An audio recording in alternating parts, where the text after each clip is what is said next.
Hello दोस्तों, welcome to easy to lab tech. आज हम लोग देख रहे हैं बीटीएससी में आने वाले कुछ क्वेश्चंस, जिसमें से पहला क्वेश्चन है in a male 24 hour following finding in urine is considered to abnormal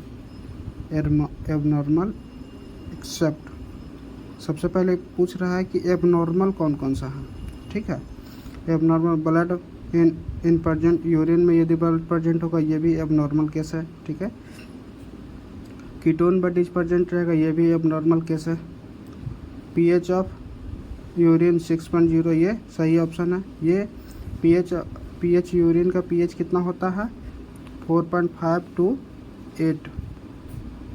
basically क्या होता है, सेलेक्टली एसिडिक होता है। बिलिरुबिन प्रेजेंट होता है, यदि बिलिरुबिन प्रेजेंट होता है ये भी एबनॉर्मल है। ये तीनों क्या है, एबनॉर्मल है। उसके बाद क्या कह रहा है question, a male in 24 year of following finding is urine consider to abnormal except. Abnormal को छोड़कर, एबनॉर्मल कौन कौन सा है, ब्लड प्रेजेंट ये भी एबनॉर्मल है, कीटोन प्रेजेंट ये भी एबनॉर्मल है, बिलिरुबिन प्रेजेंट ये भी एबनॉर्मल है।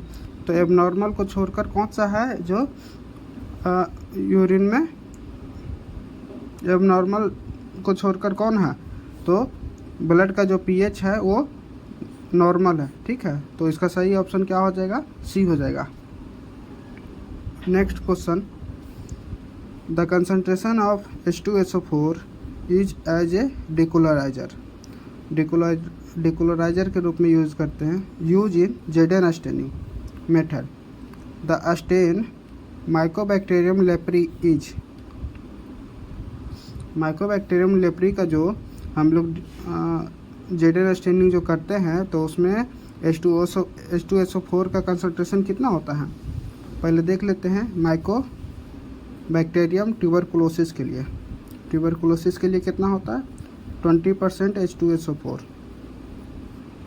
माइकोबैक्टीरियम लेप्री के लिए कितना होता है 5% H2SO4 होता है, H2SO4। और नोकार्डिया के लिए कितना लेते हैं 1% H2SO4। ये एक क्वेश्चन तो ये इससे कन्फर्म है। ठीक है, ये एम्स में भी पूछा गया है बार बार, ICMR में भी पूछा गया है, ESIC में भी पूछा गया है, तो इसे ध्यान रखना है। ठीक है, तो इसमें यह क्वेश्चन जो पूछ रहा है माइकोबैक्टीरियम लेप्री के लिए, तो माइकोबैक्टीरियम लेप्री के लिए हम लोग कितना परसेंट यूज करते हैं H2SO4, 5%। तो इसका सही ऑप्शन क्या हो जाएगा 5%। ठीक है, 50% नहीं, 1% नहीं, 20% नहीं, इसका सही ऑप्शन क्या हो जाएगा 5%, option C. Next question,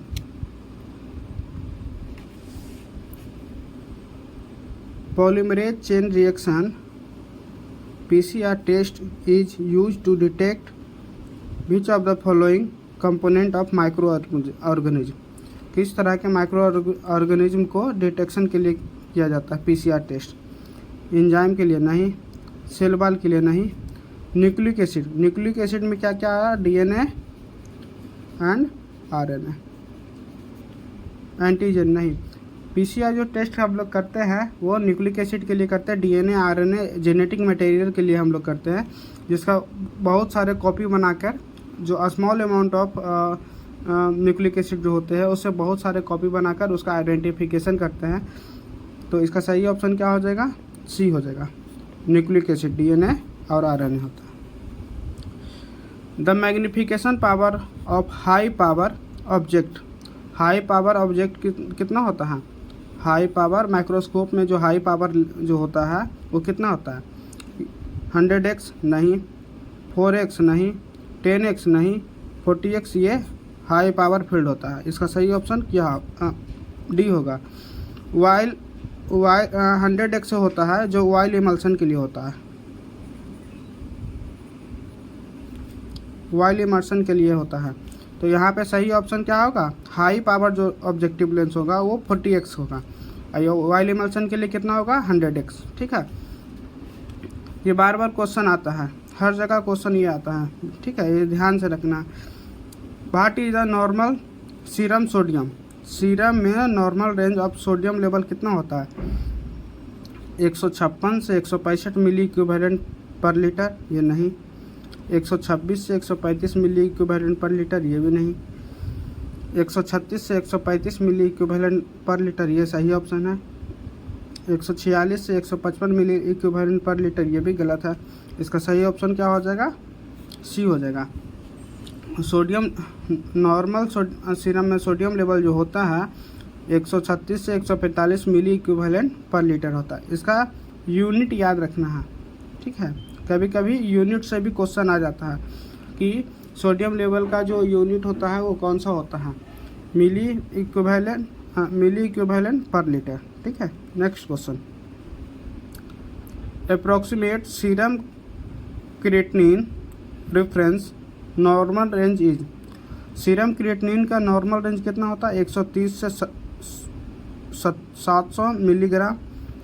100 ml को क्या कहा जाता है? DL, डेसीलीटर कहते हैं, ठीक है। 0.4 मिलीग्राम से 1.5 मिलीग्राम पर DL, ये सही ऑप्शन है। 2 से 8 मिलीग्राम पर DL, ये गलत है। 2.5 to 4.7 मिलीग्राम पर DL, ये भी गलत है। इसका सही ऑप्शन क्या हो जाएगा? बी हो जाएगा, 0.4 to 1.5 मिलीग्राम पर DL। Red blood cell are produce in. Red blood cell कहाँ से प्रोड्यूस होता है? लिवर नहीं, स्प्लीन नहीं, लिम्फ नोड नहीं। इसका सही ऑप्शन क्या होगा? Bone marrow. Red blood cell का जो प्रोडक्शन होता है बोन मैरो में होता है। इन एडल्ट इन्फेंट के कुछ स्टेज के बाद जो भी प्रोडक्शन होता है रेड ब्लड सेल, जो बोन मैरो में ही प्रोडक्शन होता है, ठीक है। पर test counselling and consent of the patient is must for. Test जो काउंसलिंग होता है, टेस्ट काउंसलिंग में सबसे pre test counselling. Pre test मतलब कौन सा ऐसा टेस्ट है जिसके टेस्ट के पहले उसका काउंसलिंग किया जाता है, ठीक है। विडाल टेस्ट नहीं, HIV टेस्ट, ये सही ऑप्शन है। मलेरिया टेस्ट, ये भी नहीं। डेंगू टेस्ट, ये भी नहीं। इसका सही ऑप्शन क्या हो जाएगा? HIV test. HIV टेस्ट के लिए हम लोग प्री टेस्ट काउंसलिंग हम लोग करते हैं, ठीक है। Next question, as per guideline of national AIDS control organisation NACO, ये यहाँ से भी हम लोग का क्वेश्चन एक आ जाएगा। नाको का फुल फॉर्म क्या है? National AIDS control organisation. National AIDS control organisation, उसी को कहते हैं नाको, NACO। ये फुल फॉर्म में आ जाएगा। ये क्या आ जाएगा? फुल फॉर्म में आ जाएगा। ये भी एक क्वेश्चन है। नेशनल एड्स कंट्रोल ऑर्गेनाइजेशन, ठीक है। ये भी एक फुल फॉर्म का क्वेश्चन है, कहीं भी पूछ सकता है, ठीक है। ये सब को ध्यान रखना है। जो है उसका स्ट्रेटजी क्या है? Strategy 1 for the HIV testing for use for the purpose of diagnosis of HIV in asymptomatic case, नहीं। सर्वेलेंस, नहीं। Ensure donation safety of the blood के, ये सही ऑप्शन है, ठीक है। इंश्योर है डोनेशन सेफ्टी इन ब्लड के लिए। उसका ऑप्शन देख लेते हैं। Diagnosis of individual with symptom suggestive for AIDS, ये भी नहीं होगा। इसका सही ऑप्शन क्या हो जाएगा? Ensuring donation safety of blood, ensuring donation safety of blood, ठीक है। Next question, the ideal laboratory diagnostic method for the diagnosis of typhoid fever in during first week of disease of fever, ये MCRE 2024 का question है, ठीक है। यही एकदम same to same आया था MCRE 2024 में। तो इसका सबसे पहले देख लेते हैं laboratory diagnostic method for diagnosis of typhoid fever during first week of disease. मैंने फर्स्ट जो टाइफाइड फीवर है उसके फर्स्ट वीक में कौन सा टेस्ट करेंगे जिससे हम डायग्नोस कर सकते हैं। मॉन्टिक्स टेस्ट ये नहीं करते, ये कि किस लिए करते हैं, ट्यूबरकुलोसिस के लिए करते हैं मॉन्टिक्स टेस्ट। ब्लड कल्चर ये सही ऑप्शन है। यूरिन कल्चर नहीं। बिडाल टेस्ट जो होता है सेकेंड वीक में आता है, सेकेंड वीक इन सीरम, ये सेकेंड वीक में आता है। तो फर्स्ट इसका सही ऑप्शन क्या होगा, ब्लड कल्चर जो है जो फर्स्ट वीक में हम डायग्नोस करने के लिए, बिडाल टेस्ट को हम डायग्नोस करने के लिए फर्स्ट वीक में ही ब्लड कल्चर करेंगे तभी वो डायग्नोस होगा। सेकेंड वीक में क्या होता है, सेकेंड वीक में हम बिडाल टेस्ट करते हैं, सेकेंड वीक में हम लोग बिडाल टेस्ट करते हैं, फर्स्ट वीक में ब्लड कल्चर करते हैं। ठीक है, next question, DPT vaccine give protection against all of the following except.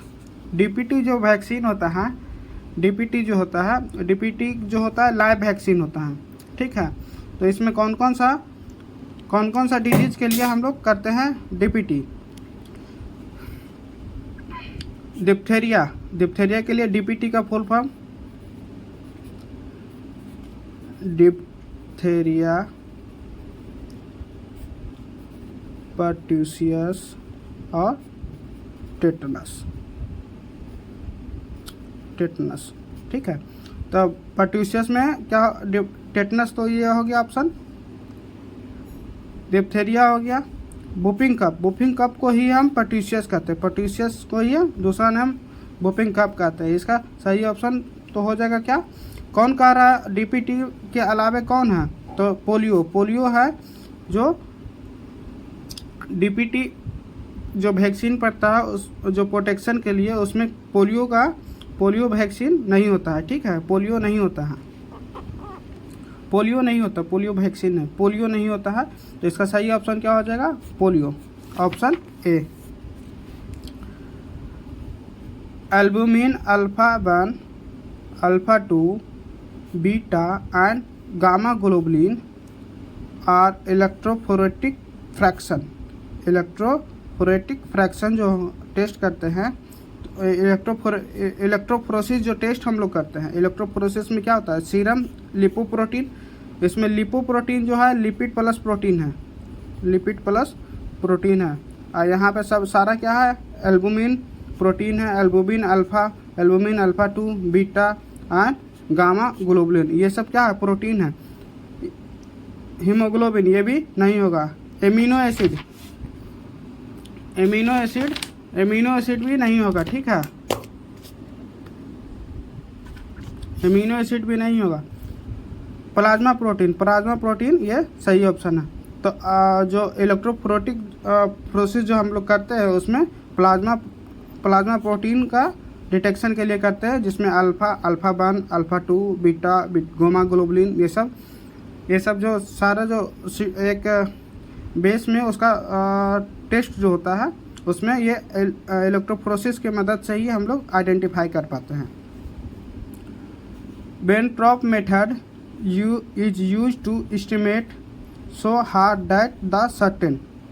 बेनट्रॉप जो मेथड होता है, बेनट्रॉप method to estimate so hard that he certain, protein के लिए नहीं, एमसीबी के लिए भी नहीं करते हैं। बेनट्रॉप ट्यूब जो यूज करते हैं ईएसआर के लिए है, ईएसआर और पीसीबी के लिए हम लोग करते हैं। पैक सेल वॉल्यूम या एचसीटी हीमेटोक्रिट के लिए। हीमोग्लोबिन नहीं, इसका सही ऑप्शन क्या हो जाएगा, सी हो जाएगा। विच of the following notifiable infectious disease जो होता है, वैसा डिजीज जो हमारे आसपास जो जिसको हेल्थ डिपार्टमेंट में हम लोग को नोटिफाई करना पड़ता है कि इस साल कितने इस तरह के मरीज प्रेजेंट हैं हमारे स्टेट डिस्ट्रिक्ट, इस लेवल पे इसको काउंट किया जाता है। तो नोटिफाइबल डिजीज जो होता है, जैसे में क्या कौन सा होता है नोटिफाइबल डिजीज में, cholera malaria, dengue, tuberculosis, measles,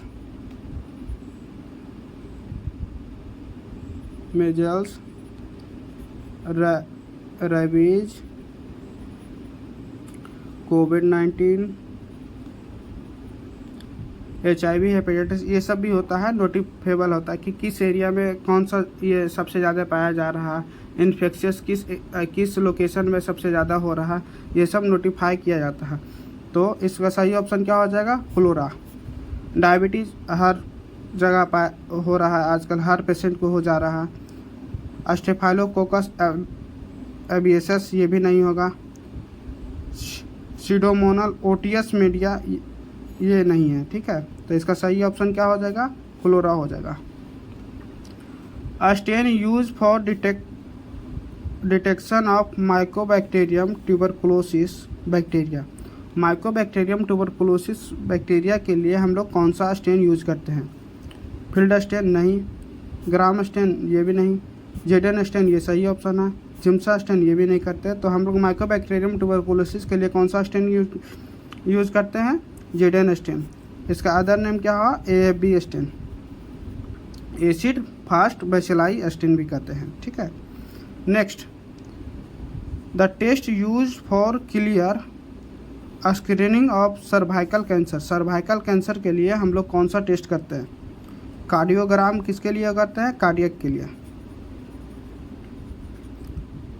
ब्रोमियन मील जो होता है, ये एक्सरे में एक स्पेशल टेस्ट होता है, उसके लिए ब्रोमियम मील कराया जाता है, पिलाया जाता है, जिसके कारण वो आइडेंटिफाई होता है। पाइपस्मेर ये सही ऑप्शन है। मेमोग्राफी जो होता है ब्रेस्ट के लिए होता है। ब्रेस्ट में डिजीज को आइडेंटिफाई करने के लिए मेमोग्राफी एक टेस्ट होता है, मेमोग्राफी उसको कहते हैं। इसका सही ऑप्शन क्या हो जाएगा? The test use for early screening of cervical cancer. Cervical cancer के लिए हम लोग कौन सा टेस्ट करते हैं? तो वो पाइप स्मेयर करते हैं। क्या करते हैं? पाइप स्मेयर करते हैं। इसका सही ऑप्शन क्या हो जाएगा? सी हो जाएगा। Which of the following medium containers should be used to transport respiratory specimen collected for RT-PCR testing for the COVID-19? कोविड-19 के लिए जो हम लोग एक स्पेसिमेन ट्रांसपोर्ट मीडिया जो हम लोग यूज़ करते थे, वो कौन सा होता है? वायरल ट्रांसपोर्ट मीडिया, ये सही ऑप्शन है। इमेज ट्रांसपोर्ट मीडिया ये नहीं, VR मीडिया ये भी नहीं, यूनिवर्सल स्टेराइल कंटेनर ये भी नहीं। वायरल ट्रांसपोर्ट मीडिया जो हम लोग, जिससे हम लोग शॉर्ट फॉर्म ना VTM कहते थे, VTM वायरल ट्रांसपोर्ट मीडिया, जो कोविड-19 के टाइम हम लोग यूज करते थे, जो नेजल और माउथ से जो हम लोग सलाइवा यूज लेते थे बकल रीजन से, तो उसका हम लोग वो मीडियम में रखकर हमें उसे ट्रांसपोर्ट करके जो अच्छे जगह टेस्ट के लिए भेजा जाता था, जो ट्रांसपोर्ट मीडिया हम लोग यूज़ करते थे, वायरल ट्रांसपोर्ट मीडिया यूज़ करते थे। इसका सही ऑप्शन क्या हो जाएगा? ए हो जाएगा। Next, reticulocyte are abnormal monocyte नहीं, इमेच्योर वाइट ब्लड सेल नहीं, इमेच्योर रेड ब्लड सेल ये सही ऑप्शन है। एबनॉर्मल लिम्फोसाइट ये भी गलत है, ये सही ऑप्शन क्या हो जाएगा? सी हो जाएगा, एबनॉर्मल रेड ब्लड सेल। ये बार बार क्वेश्चन आता है, इससे क्वेश्चन 100% एक न एक क्वेश्चन आता है, चाहे इसके स्टेनिंग से। रेटिकुलोसाइट जो होता है, रेटिकुलोसाइट जो हम लोग टेस्ट करते हैं, तो उसमें आइडेंटिफाई किसका किया जाता है? RNA का। RNA प्रेजेंट रहता है RBC पे, तो आइडेंटिफाई किसका करते हैं? RNA का, ठीक है। और उसी से हम लोग काउंट करते हैं कि कितना % रेटिकुलोसाइट % है। Which of the following can cause megaloblastic anaemia? Megaloblastic anaemia का काउज क्या है? बोन मैरो एप्लेसिया नहीं, आयरन डिफिशिएंसी एनीमिया नहीं, एक्यूट ब्लड लॉस ये भी नहीं, विटामिन B12 डिफिशेंसी, ये सही ऑप्शन है। विटामिन B12 डिफिशेंसी और फॉलिक एसिड, यहाँ पे कभी कभी ऑप्शन में आएगा vitamin B12 plus folic acid deficiency के कारण मेगालोब्लास्टिक एनीमिया होता है। इसका सही ऑप्शन क्या हो जाएगा? विटामिन B12 डिफिशेंसी के कारण। What are the normal value of SGOT? SGOT का नॉर्मल रेंज कितना होता है? SGOT को ही हम लोग कहते हैं AST, अस्पार्टेट ट्रांस एमिनोज, इसका दूसरा नेम होता है AST, ठीक है। तो नॉर्मल रेंज इसका कितना होता है? 90 से 250 यूनिट पर लीटर, ये गलत है। 5 से 40 यूनिट पर लीटर, ये सही ऑप्शन है। 20 से 60 यूनिट पर लीटर, ये भी गलत है। 30 से 90 यूनिट पर लीटर, ये भी गलत है। तो इसका सही ऑप्शन क्या है? 5 से 40 यूनिट पर लीटर। नॉर्मल रेंज तो याद ही रखना है, क्योंकि नॉर्मल रेंज से हर साल 1 से 2 क्वेश्चन हर एग्ज़ाम में, ज़रूरी नहीं कि BTSC में ही, हर एग्ज़ाम में आता ही है नॉर्मल रेंज से क्वेश्चन। तो नॉर्मल रेंज तो लैब टेक्नीशियन जितने भी हमारे भाई बंधु हैं उनको तो याद रखना ही है, ठीक है। एज पर सेंटेज बायोमेडिकल बेस्ड मैनेजमेंट रूल पास से sample of patient after processing should be discard in. After processing should be discard कहाँ करना है? जैसे हम पास सैंपल हमारे पास आया लेबोरेटरी में उसका हम प्रोसेस कर लिए, तो उसको डिस्कार्ड हम किस कलर के बैग में करेंगे? ग्रीन बैग नहीं, रेड बैग ये भी होता है ऑप्शन में, येलो बैग ये भी ऑप्शन में है, और ब्लैक बैग में नहीं करते हैं। सबसे ज़्यादा कंफ्यूजिंग इसमें है कि पस सैंपल को हम लोग किस में डिस्कार्ड करेंगे? रेड बैग में भी और येलो बैग भी, दोनों में यूज होता है, ठीक है। तो हम लोग यहाँ प्रेफर करेंगे येलो बैग, क्योंकि ये इन्फेक्शियस है। ये हमें ये पता नहीं है कि वो इन्फेक्शियस है या नॉन इन्फेक्शियस, हम लोग उसको इन्फेक्शियस मांग के ही चलेंगे। तो यहाँ पे हम लोग उसको येलो बैग में ही डिस्कार्ड करेंगे, ठीक है। आफ्टर प्रोसेसिंग हम उसको डिस्कार्ड किस में करेंगे? येलो बैग में। येलो बैग में infectious material, tissue, organ plus expiry medicine, ये लोग हम लोग डिस्कार्ड करते हैं येलो बैग में। रेड बैग में ट्यूमिंग, कैथेटर, यूरिन बैग, ये सब हम लोग डिस्कार्ड करते हैं रेड बैग में, ठीक है। ब्लड्स, जो भी सैंपल ब्लड से कंटामिनेटेड या फ्लूइड से कंटामिनेटेड होता है उसे हम लोग डिस्कार्ड करते हैं येलो बैग में, ठीक है। विच of the following type of WBC does not have lobe nucleus? कौन है जिसमें लोब न्यूक्लियस नहीं होता है?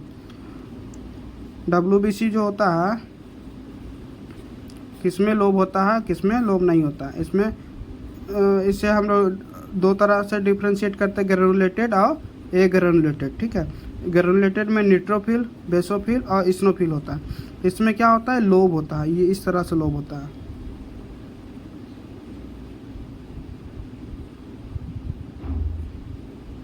इसमें 2 से 6 लोब तक होता है। बेसोफिल में 2 लोब होता है।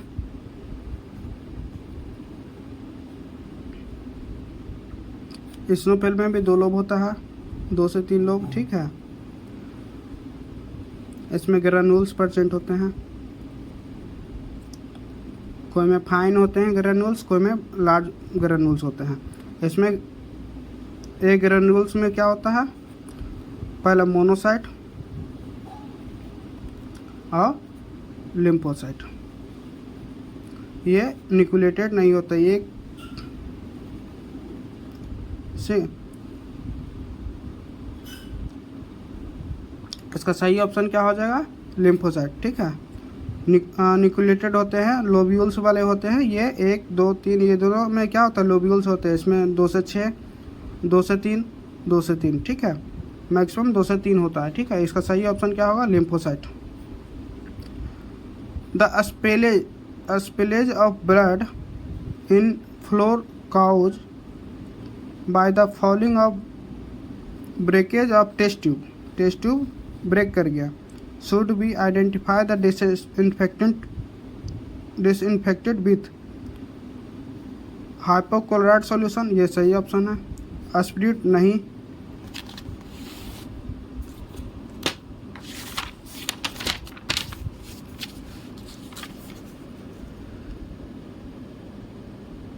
जेंटेन वायलेट ये भी नहीं। डिस्टिल वाटर ये भी नहीं।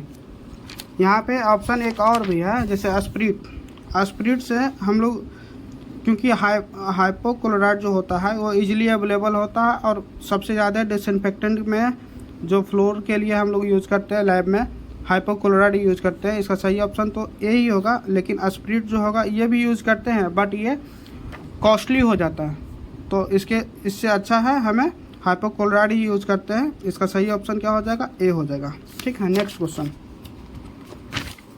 आज हम लोग 25 क्वेश्चन तक करेंगे। ठीक है, फिर नेक्स्ट वीडियो में हम 25 से आगे हम लोग करेंगे। ठीक है। Rapid plasma reagin RPR test is use for the diagnosis of.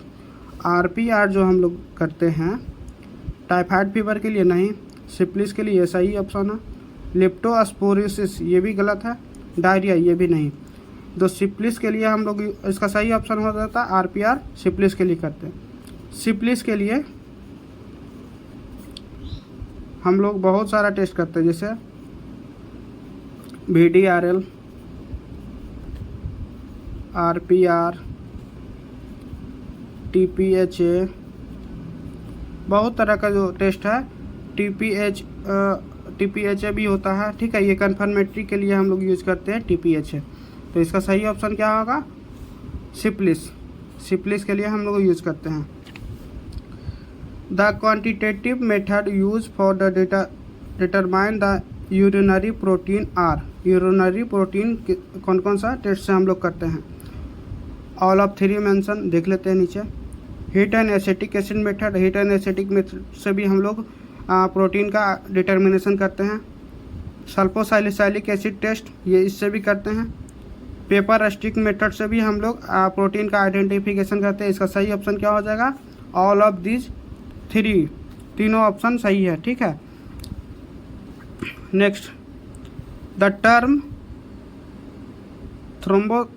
Thrombocytopenia refer to. Thrombocytopenia, thrombo मतलब क्या होता है? प्लेटलेट, और साइटो मतलब सेल। अब पेनिया का मतलब क्या होता है? लो। पेनिया मतलब हो गया लो।